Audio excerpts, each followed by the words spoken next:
Aditya Birla Sun Life Mutual Fund and Money Mile present your goals, dreams and plans.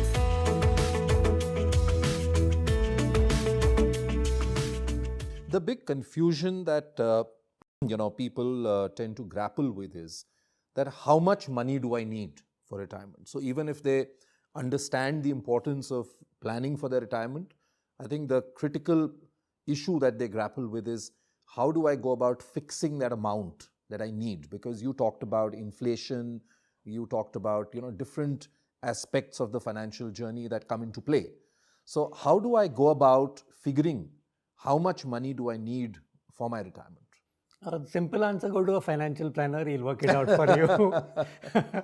But I completely agree with you. I think everybody must have a financial planner, just like you have a doctor that you go to, because a lot of these things you need a constant attention from a financial planner. I think that, if I sort of planned for my retirement when I was 40, I would assume certain things.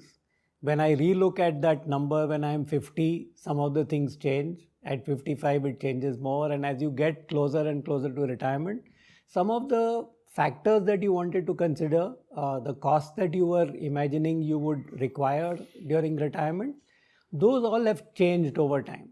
So I think it's important to continuously track that number. So it's not a one-time number to take and say, oh, I know this number, I need this 10 crores of rupees when I retire and I'll be fine.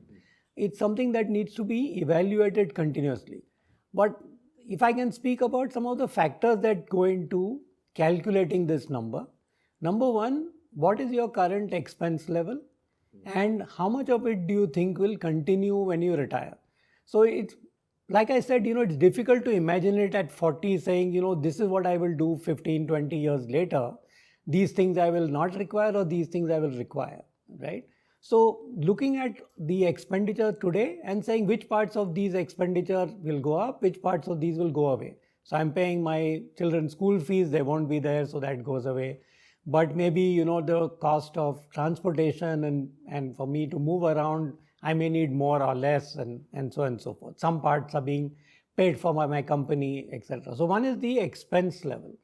Two is what is the life expectancy that one needs to assume. And I think that number has been constantly ramping up. When I started financial planning maybe 18 years ago, the life expectancy number we would take hesitatingly would be 75 years for women and 70 for male. It's now, for us, it's now 90 and 100 for male and female. And I think that in some ways I feel it's probably we are underestimating that. So we should probably look at even a higher number. So life expectancy plays a big role. Then there's a question of inflation and the question of returns I will get during my retirement. So because both these factors are interrelated, I try and remove the assumptions of both and say, what is the rate of return I will get over inflation? And take assumptions of 1%, 3%, 5% and say, okay, this is the quantum I need. So I think all these factors sort of going into the pot to arrive at the number of how much do I need when I retire. Always a pleasure talking to you, Lovaie. Thank you very much for joining us here on the Money Mile. Wonderful, Thank you. Mutual fund investments are subject to market risks. Read all scheme-related documents carefully.